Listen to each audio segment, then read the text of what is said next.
Packers fans, stay up to date on all of your Packers news this season via our newsletter. You can sign up for the PackersNews.com and more Journal Sentinel newsletters by clicking on the link in the brief field of this video.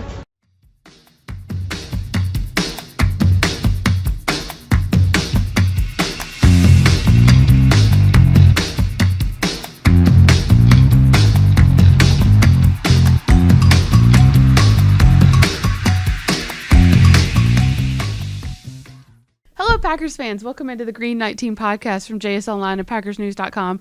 I'm Cassidy Hill, joined as always by Tom Silverstein and Ryan Wood here at Lambeau Field, where we are in a deep Taylor Swift debate because that is what this weekend is about. There's also going to be a little football game, Packers versus Chiefs. Big football game. Big football game. A game that, after the first 3 weeks of the year, we probably were like, oh, well, chalk that up as a loss. Like, that's going to be that game might even get flexed. Now it's probably one of the bigger games of the weekend. Not the biggest, but one of bigger, because the Packers have kind of put themselves in this position, winning 3 of the last 4, sitting on the outside of the playoff picture, but there is a path there to get to the playoffs. Do you think, Spoon, let me just go ahead and ask this question so we get it out of the way. Do they have to win Sunday to make the playoffs? No. Okay. So put that out of the picture. Now we've got that out of the way. Still, a win on Sunday would be a huge boost to a young team. We did the math yesterday. These two teams played 2 years ago, 2021. The Chiefs look relatively similar to what they did in 2021 as far as they don't have Tyreek Hill anymore, and now they have Marques Valdez-Scantling. But a lot of the major pieces, Patrick Mahomes, Travis Kelce, Jones on defense, like they look the same. This Packers team on their 53-man roster has 14 guys that appeared in that game. Not even just started, but just appeared at least on one special team snap. So this is a much, much different Packers team, but a full circle moment for Jordan Love. That's a really long introduction to this game. Ryan, let me start with you because I know you looked into Love yesterday. That was his first start in the NFL 2 years ago. Now here we sit 2 years and 3.5 weeks later-ish from that first start. What sort of difference is this going to be for Jordan Love going in Sunday night versus what it was in 2021? Well, think of this. The stat you just said, 14 players on the 53 actually played that game. None of them were someone that Jordan Love's going to throw the football to Sunday night. None of his pass catchers, I mean, unless you count Aaron Jones, none of his pass catchers did he throw the football to. So, yeah, it's a little different than, losing Tyreek Hill is a big deal, but losing everybody in your receiving and tight end core, that's right. Overhaul change. The question of the week is going to be, does Steve Spagnuolo bring the blitz like he did last time? It's hard to believe that he'll bring it like he did last time because I don't know if any defense coordinator can possibly blitz a quarterback more than Jordan Love got blitzed 2 years ago in his first career start. But he's going to get blitzed, and this is a great Chiefs defense. This Chiefs defense is the reason why they are 8-3. The offense, it's been limping without Tyreek Hill, and I understand this is the same offense that won a Super Bowl last year without Tyreek Hill. But Patrick Mahomes, Travis Kelce, this offense has not been clicking on all cylinders. The defense has. So the test this week is Jordan Love against this defense, the same defense that made him look like a deer in the headlights 2 years ago. And how much do they blitz, and how well does he handle that blitz? Spoon, to Ryan's point, Spagnuolo will blitz getting off the bus. Spagnuolo. Okay, you just said it 4 different ways. It's an interesting one to spell. It's really interesting to spell. Is that Italian? Yes. Fragile. It's Italian. He will blitz coming off the bus. And so, of course, when he's got a quarterback in his very first start, he's going to bring the kitchen sink. How have you seen Jordan Love kind of evolve from 2 years ago to now to how he can handle such pressure? We don't know. We haven't seen him. Because nobody's done it like that? No, nobody's come after him like that. I'm trying to think this year if anybody's blitzed a lot. I don't really remember anybody just coming after him in waves. I don't think we know. I don't think we know how he's going to respond. The thing that I'll add to that is, and I think we've both seen it over the last few weeks, is Jordan Love's pocket awareness and his comfortability within the pocket has looked much better. I think that's quite possibly the biggest growth in his game over the past month, is just how much comfortable he is being fluid in the pocket, holding on to the ball a little longer, feeling the rush while doing that, getting rid of the ball to avoid sacks, but also allowing his receivers to get open on second moves off their routes. I mean, all those things look a lot better from Jordan Love, look more comfortable. But how's that going to look when he's getting blitzed? Yeah, and it's not just when he's getting blitzed. It's not just getting blitzed. It's the illusion that it's going to be a blitz. Mm-hmm. It's who's blitzing. You know, you can blitz and still only rush 4 guys. Mm-hmm. It's where they're coming from. I mean, on X's and O's, Leroy and I looked at a blitz that was it brought a corner, a safety. Mm-hmm. He had like 6 guys up at the line of scrimmage. 2 of them dropped back into coverage, and there was like nobody open. Even Devontae Adams didn't get to a spot where he could have helped his quarterback. It was just that good.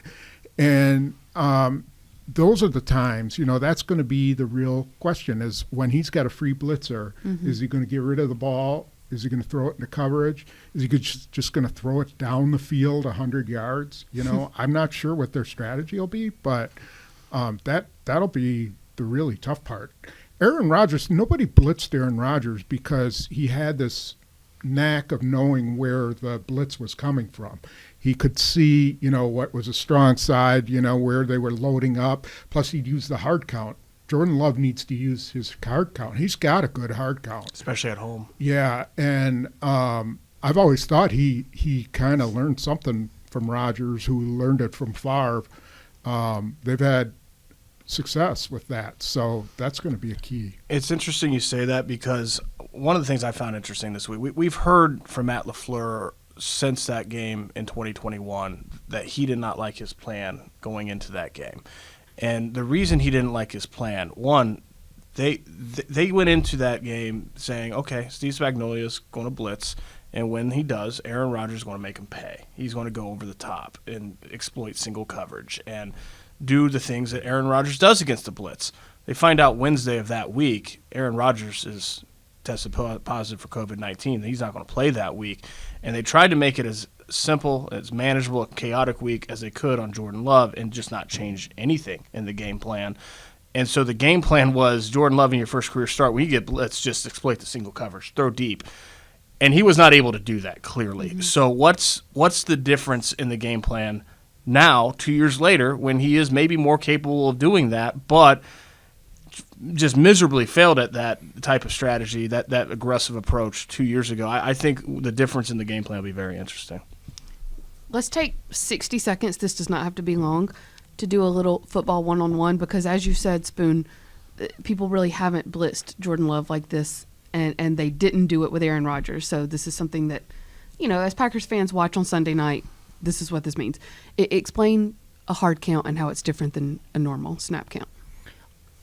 It's just an accent on one of the signals to replicate, like, you know, with sound, the cadence, the louder that sound is and with more suddenness tends to make guys jump.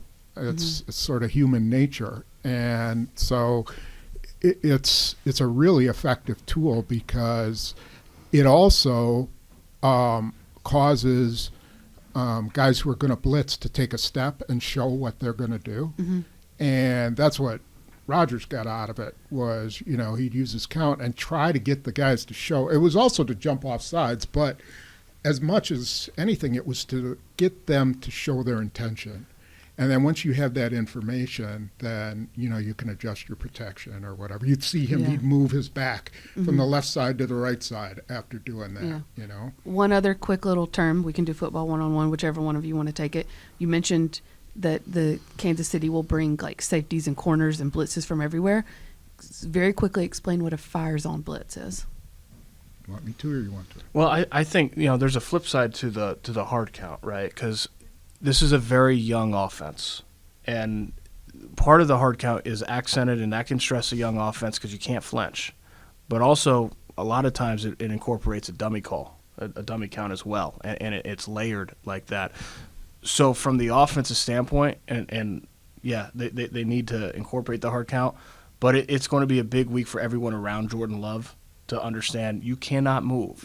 You can't be the victim of the hard count, or else the hard count is useless. I mean, it actually hurts you. So that's going to be very interesting from all these young guys around him to see if they can stay disciplined if they use the hard count.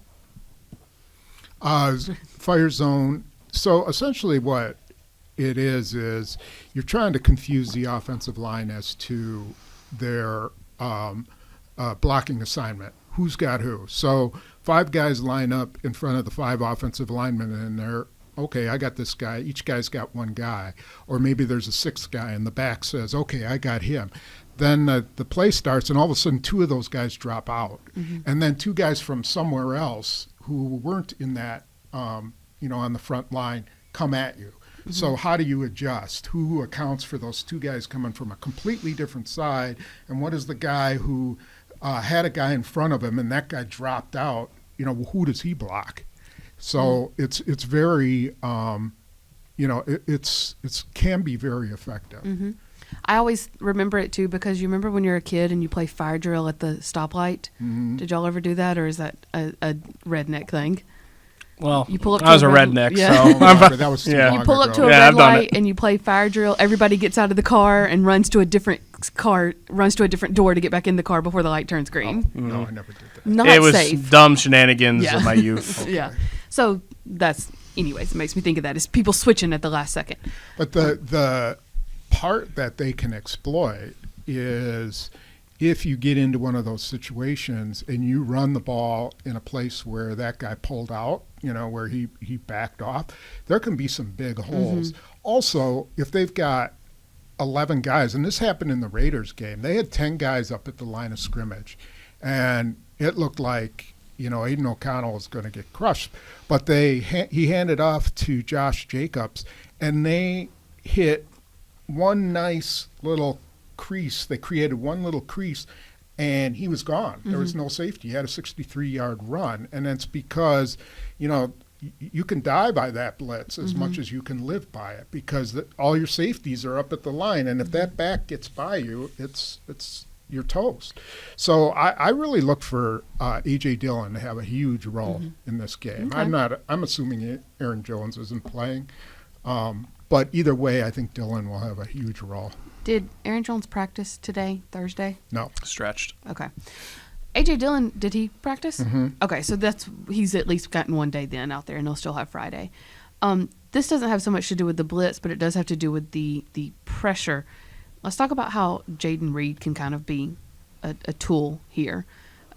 Because, Spoon, I know you and I looked at the numbers earlier this week. He's been in motion around 75-plus times this season. He's averaging about 6 times per game. And I think he's been sent on a jet sweep. I want to say it was 16, yeah. And one that's been effective. We've seen him make plays off of that. So now the defense has to honor that, and because that's a threat. And so the Packers can use that not only to make plays but to get tails. Correct? So Ryan, kind of break that down how they can use Jaden Reed to just I guess what I'm saying is the first quarter might not have a lot of offense. Really, the first quarter and a half might not have a lot of offense as they're sort of figuring things out as to what the defense is doing. So why is it important to kind of be patient with what they're doing? Well, think of the actual just motion part as kind of the foundation of a house. And that's building a house. It's foundational to the offense because you're able to see how does the defense react to this sort of motion, how does if there's areas later in the game that you can exploit based on their reaction. Sometimes you give them the football, and that's one layer above the foundation. I mean, that's a play. Sometimes you don't, and you're just reading that reaction. As they get that information throughout the game, that directly builds up the walls, the interior, the ceiling, the roof of your offense, and you're able to say, okay, there's a play here that we can get maybe in the third or fourth quarter, and you go back to that based on the same motion. But overall, Jaden Reed's the exact prototype of what Matt LaFleur has really needed in his offense, because Matt LaFleur's offense is based on that's a foundational piece, being able to have that jet motion slot guy that you can branch a lot of different ideas off of throughout the game, throughout the weeks, and go back to. So it's not just the productivity, and he had 30-yard touchdown run 32-yard touchdown run against the Chargers off a jet motion type pre-snap read. But it's also the creativity that gives you for the rest of the offense. With that in mind, Spoon, just kind of building off of that, is that why, for as much as we've talked about week after week, this offense has to start fast, is this one of those games where you just have to remind yourself this is a marathon, not a sprint? Well, it would be ideal for the Packers to hit a big play early, especially. What are you calling? Huh? What do you call it? No, I only do that when I have a really good feel, and I don't have a good feel. I think they are going to, probably on the first really big blitz, I think they're going to try to hit them something down the field. And I don't know if it'll be a tight end. It might be Tucker Kraft right down the middle. If I had to predict, that's what it would be. But anything to make them back off. You hit enough big plays, they will back off because, it's deflating to give up big plays like that. And the way Kansas City's playing right now, I mean, they still have a lot of really explosive guys on offense, but they're not scoring a ton of points. They've had a lot of penalties, a lot of drops. I think they lead the league in holding penalties. So you want to get on them fast any way you can. And if there was any reason the Packers won that game against Detroit, it's because they got on top early, and they got up by 14. It changed the whole tenor of the game from offense and defense. It's what they weren't able to do week 4 against the Lions. And that, to me, when you're talking about as a team blitz, it wasn't much the blitz. Aiden Hutchinson just dominated that game. But that was the most I think we've seen this season, a pass rush just affect Jordan Love. And from the very start, 6 straight dropbacks, they were on their heels from the very beginning. They weren't able to hit that big play early. I think a big question in this game is if the Packers win the coin toss, do they take the football again? This is another – I thought it was a brilliant decision on Matt LaFleur's part, and it is partly brilliant because it worked out so well. Yeah. Right. If it didn't, but even so, I was like, okay, this is different. He always defers. If they win the toss, he defers. They start the second half with the ball. He didn't defer. He took the ball, and against the Lions team that you were down 27-3 at half, you needed a quick start. It gave him a chance to do that. This is another opportunity. You can't let Patrick Mahomes get up on you early, right? So this is another week where taking the ball might be a good idea. You know what that makes me think of, too? Last year when they went on that little run, the 4-game run, there were a couple of games in there where they won the toss and took the ball. And that was something Rodgers talked about during the week was, we were just going to change our tactic. And so this was also around the time last year that Christian Watson really hit his stride. And it seems like something's clicked with him and Love. And I know we didn't really get into this a ton after Detroit. So what do you think it is? You think it was just a matter of reps and it had to catch up eventually? Well, just to add one little thing to the defer, it's a tough call at home because if you can put them down in the south end, because you get to choose which side, and then your crowd is crazy frenetic. Maybe that's the way to go. Then on the other hand, they've given up touchdown drives, and that shuts the crowd down if you don't stop them. So it's something. I think it's a tough call which way to go. What was the question again? What's clicked between Watson and Love? Oh, that one catch. I think one catch changed it last year, and it changed it this year. I think he went up and went and got it, and it changed his confidence from that point on. You know, he went up and got the other one, the fade into the end zone. Sometimes it's like he needs to be reminded that he's 6'5" and bigger than, or however tall he is, and bigger than. Yeah, others. I mean, I think he was really in a funk. I mean, I think his body language was bad, and I mean, not to, you know, he was just in a funk. He couldn't get out of it, but he hits the big one. Then he goes over the middle and takes a massive hit and holds on to the ball and pops back up. And all of a sudden he's in a lather and he's ready. Yeah. So that's kind of what I thought was the big difference with them. You know what's kind of crazy, too, just while we're on the topic of receivers, is I feel like the past couple of weeks we haven't talked about Dobbs a lot, and he's still consistently out there being one of his most consistent guys. Just 7 touchdowns. I think he's tied for 5th in the league in touchdowns.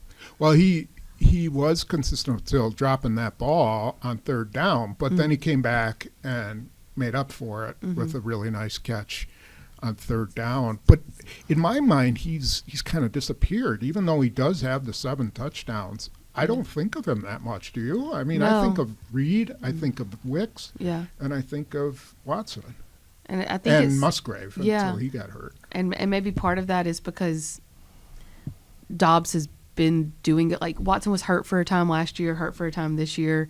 These new guys are coming on. But also, to your point, it's like they don't go to him near as much, but he's there in the end zone whenever Love needs a sure hands target.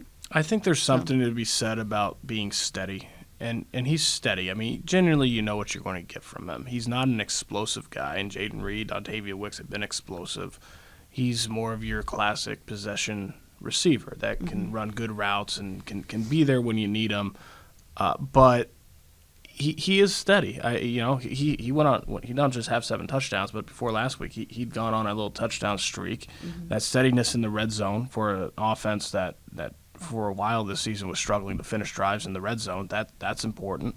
I just don't know that he's going to be your big play explosive guy. I mean, they've got other guys in this offense that give that to you. With that in mind, let me ask a quick. This can be just a yes or no question. Pro Bowl voting has started, and Dobbs is who Packers are kind of pushing on offense.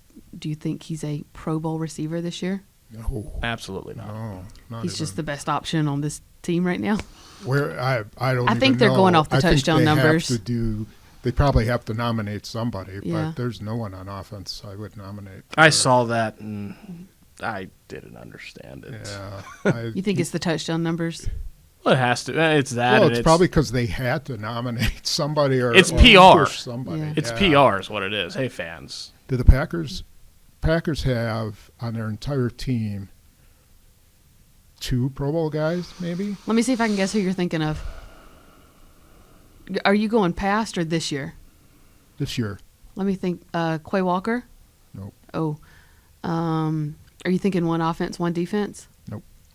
Both No. defense, both offense? I was going to say Both Gary defense? and Jenkins. I would have. Oh, yeah, I would Gary. say Gary and Clark.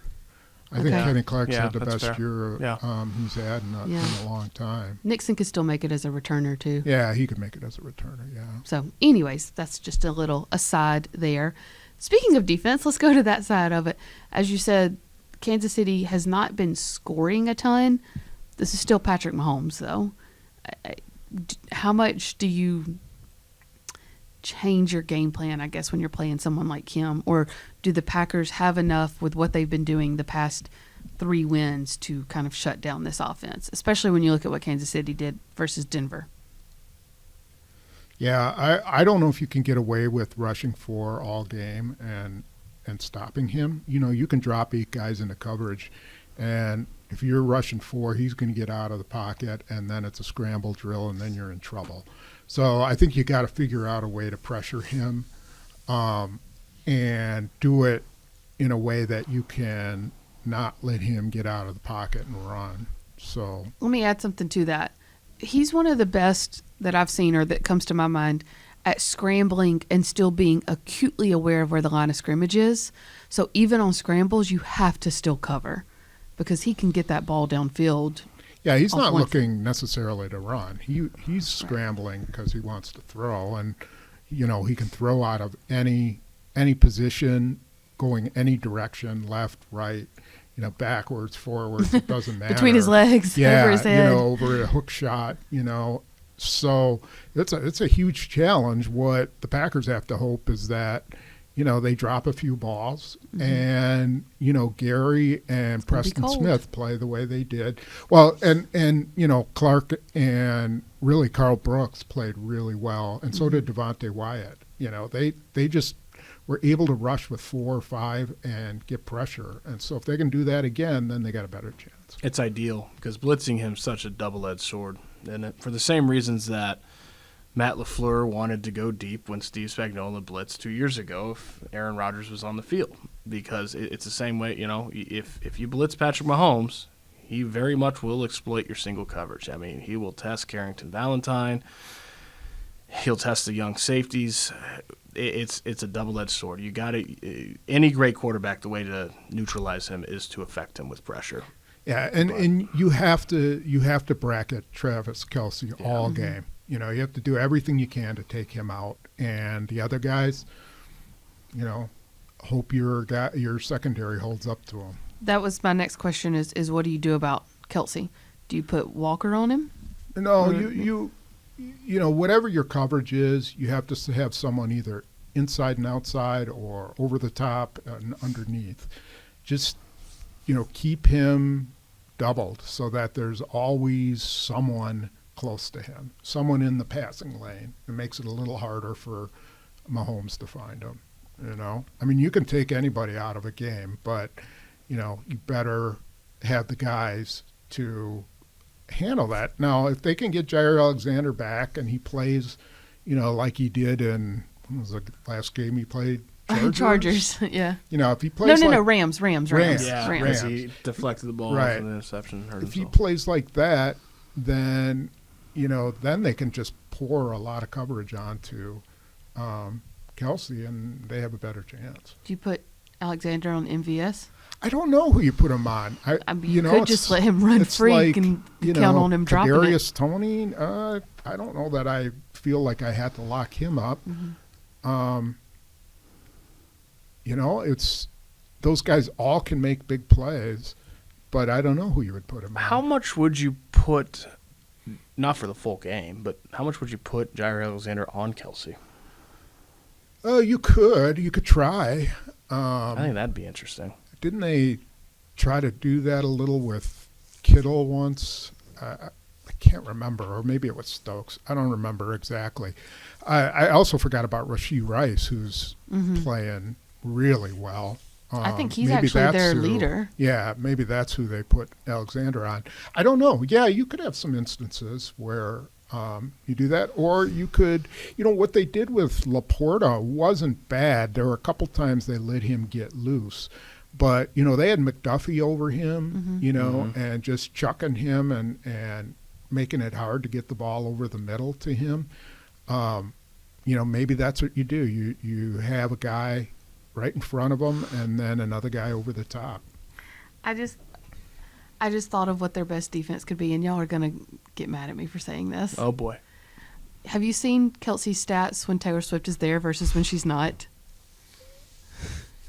When she's there, he has over 100 yards and like 1 or 2 touchdowns every time. When she's not there, he has less than 100 yards every game she's not there. So maybe their best defense is to like slash her tires on the way in or something, Best and don't defense let is her the security. and don't let her get in the building. Or you make him mad. But isn't their record not very good when she shows up? No, they've won every time she's been there. Taylor Swift is perfect. I'm she just doesn't saying. do anything wrong. They've won every time she's been there. That's a Are fact. you sure? She's Queen Midas.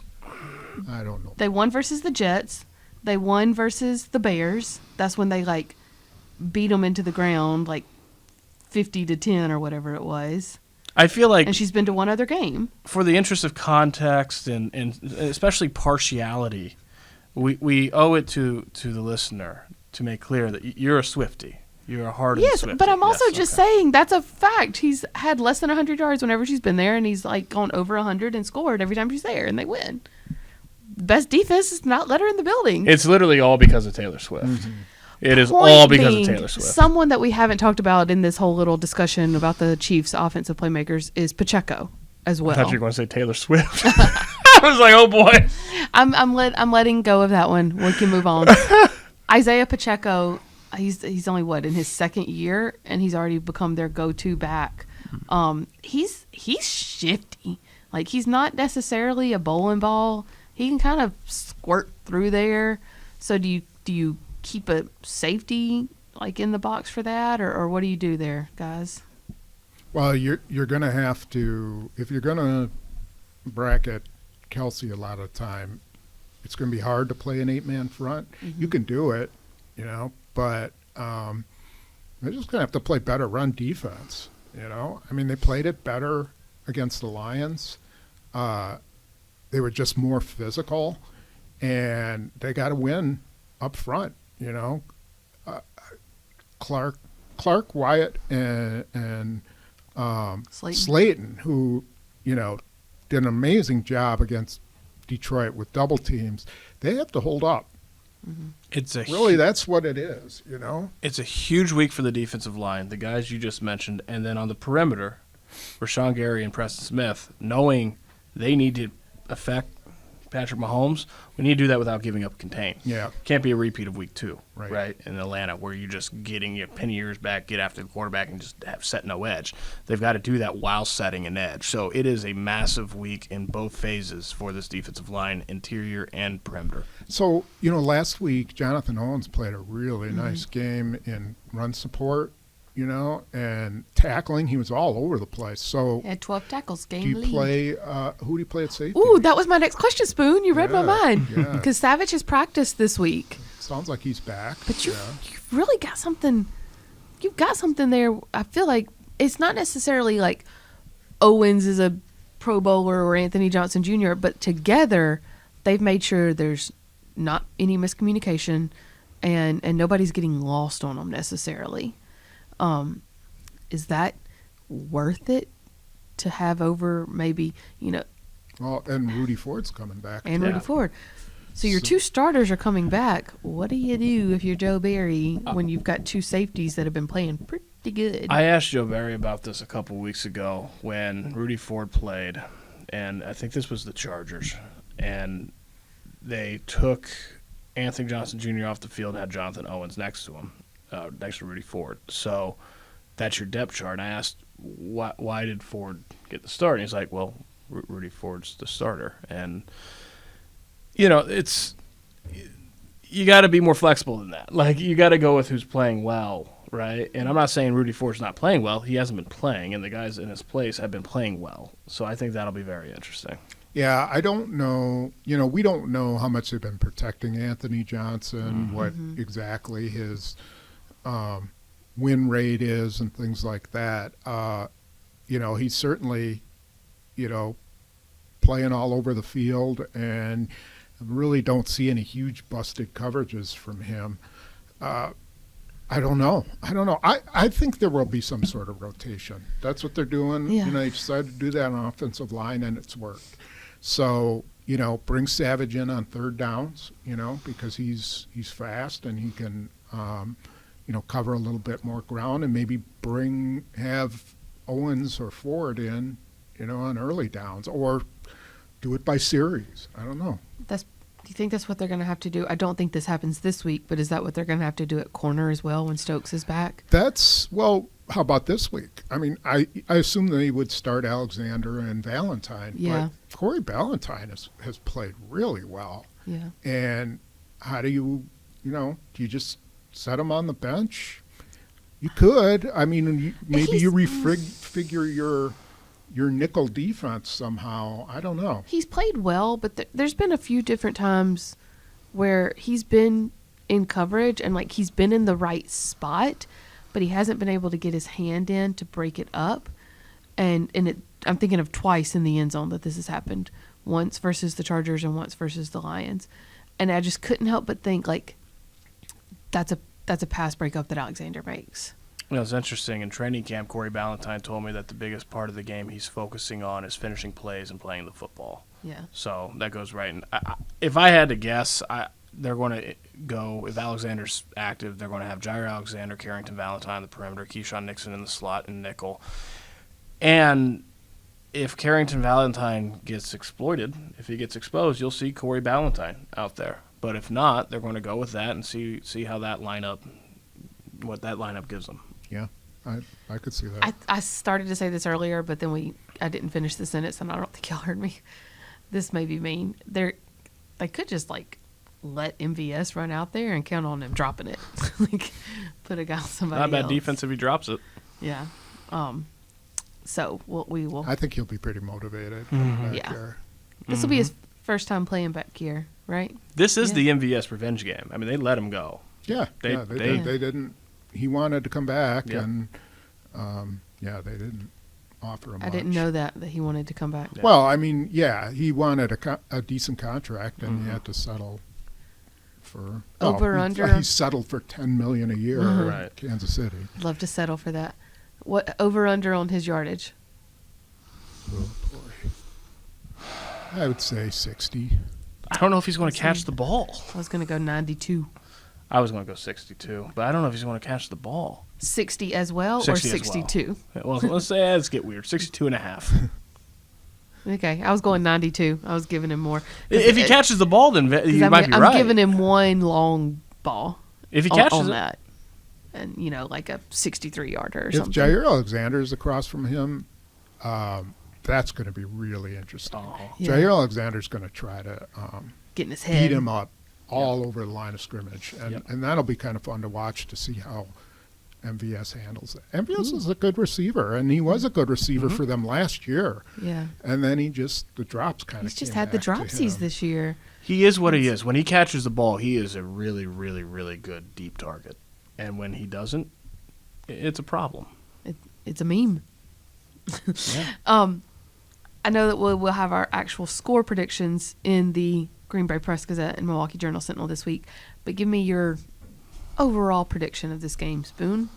I don't have a prediction yet. I really don't. Unacceptable. if you twisted my arm, I would go with the Chiefs in a fairly close game. I have to think about it some more. I don't know. The game for Kansas City is not that huge. I mean, they're trying to keep, trying to stay in home field advantage, but the AFC stinks in most cases, and they can make this game up. It's an AFC game. It doesn't hurt them in tiebreakers. NFC. It's an NFC game for them, yeah. So I don't know how they approach this, but they're. I don't You're know. eternally wrestling here. I don't. I also don't know if the Packers are that team that beat Detroit. I think sometimes when division teams play each other, they know each other so well that a lesser division team can beat a better division team just because of the the Bears almost did familiarity. it the week before. Yeah. They did it against the Vikings on Monday Night Football That's true. in Minnesota. Yes, Yeah. right. So I'm not sure that I'm ready to crown the Packers as, playoff contenders. I do think they're in the race. So I don't know. I'll probably lean towards the Chiefs. It's a love story, Baby, just. but I say think the it. Packers will win this one with teardrops on the field. I think it's going to. You're welcome. I just did that for you, Cassidy. I'm proud of you. I have Strictly no idea for what you. you're He got talking about. 2 in there, Spoon. 2. Let's go. I'm not proud of myself, but I did it for Cassidy. They don't need to win this game to continue momentum, and I think more than anything, continuing momentum is the most important thing. If they go out there and they compete for 4 quarters and they're in the game, and it's not like Week 4 against the Lions, it's 34-20, and it wasn't even that close. If they actually have a 4-quarter game like they just did in the second game against the Lions, that'll continue momentum to what is after this a dormant schedule. I mean, just a very easy, winnable schedule down the stretch, and that's the entire priority this week is don't lose momentum and continue it. And if they do that, I think that you'll see them have a really solid finish, and you probably see them in the playoffs. But that's the risk this week. You can't lose momentum. Here's an interesting scenario. Think about this. Patrick Mahomes, the best fourth quarter quarterback or 2-minute quarterback in the NFL. But Jordan Love's had the ball in his hands in the fourth quarter with a chance to win, 4 times? Is that right? Something like that. They've lost 4 games by 11 Falcons, games. Atlanta, Las Saints, Vegas. In Denver. Raiders, Broncos. Raiders, yeah. And, he hasn't really, other than the Saints game. And Steelers, so 5 times. yeah. So, what if he's there with the ball and a chance, to show Patrick Mahomes that he can do it. If he does it, it's just an amazing win for them. If he doesn't, all the people questioning him again will come back out of the woodwork. So that would be an interesting finish. I do agree with you. I think that it'll be a 4-quarter game, and if they can make it a 4-quarter game, there's no such thing as moral victories, but that'd be a pretty good one coming off of the field with a game like that. If they're going to score the winning touchdown, they should do it with 1 second left. Yes. At that. Yes. And then, but there's also a path to win this game. I don't know. I think there's enough there. And what's crazy, too, to think, to your point, Ryan, after this week, they could feasibly win out. They're going to slip up and lose one of those games. They just are. But, none of those are glaring losses on the schedule. This isn't for this podcast, so I'll keep it short. But a thing that's been in my mind since everyone's kind of glorified the Packers after this win in Detroit, and the fact that they have a path to the playoffs now, a very feasible path to the playoffs, the role we haven't seen this young team in yet is the role of expectation and pressure. They've only been the scrappy underdogs, and they won the biggest game of their season as a team that nobody gave a chance to. Right. They were playing loose. They had nothing to lose. No one expected them to win that game. Well, no matter what happens this week, that path to the playoffs is going to be there in the final, 5-6 games. So, like the finale against Chicago. Right. No, the same situation they were in last year where they were expected to beat the Lions. They lose to the Lions at home. The Lions had nothing to play for.